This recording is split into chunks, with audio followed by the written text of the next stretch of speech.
Hey everyone, for what values of x does our series converge absolutely conditionally? And also we're going to find the interval of convergence. So we're using our ratio test and we're going to look at the sum from n equals 1 to infinity of absolute value of a sub n. Okay, so this is going to equal the sum from n equals 1 to infinity of n times absolute value of x to the power of n divided by n plus 2. Our ratio test is the limit from n equals, as n approaches a very large number of absolute value of a sub n plus 1 divided by a sub n, and that's going to equal our limit, which is less than 1. All right, so let's fill in our limit. So we can get the limit as n approaches infinity. And everywhere there's an n, we're going to put n plus 1.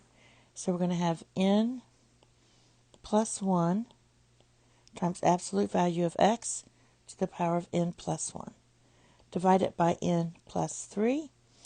And now we're dividing by a sub n, which is the same as multiplying by the reciprocal, which is going to be times n plus 2 divided by n times absolute value of x to the power of n. Now, from there, we can simplify this as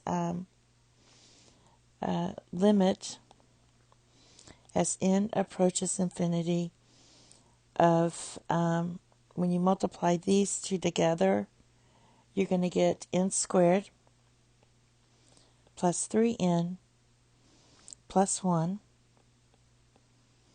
And when you multiply these two together, you're going to get n squared plus 3n.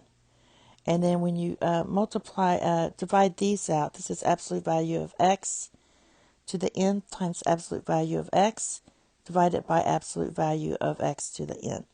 That cancels out, so we can put that in front as absolute value of x, because we're taking the limit of n.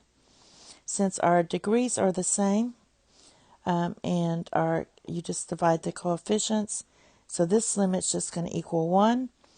So we get 1 times absolute value of x. Now you force it to be less than 1. So the series converges absolutely for this. It diverges when absolute value of x is greater than 1. So this is absolutely here.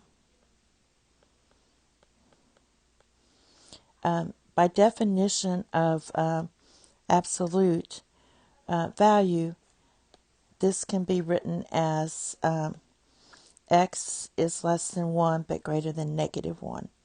So what we want to do to see if it's absolute convergence is test the endpoints.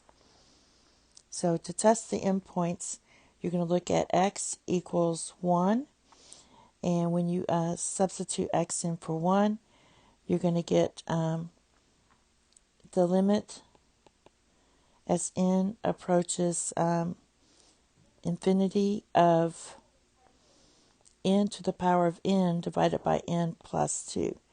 Now this is going to diverge because it doesn't equal 0, or it doesn't exist. This is just going to go off to infinity. And if you get negative 1,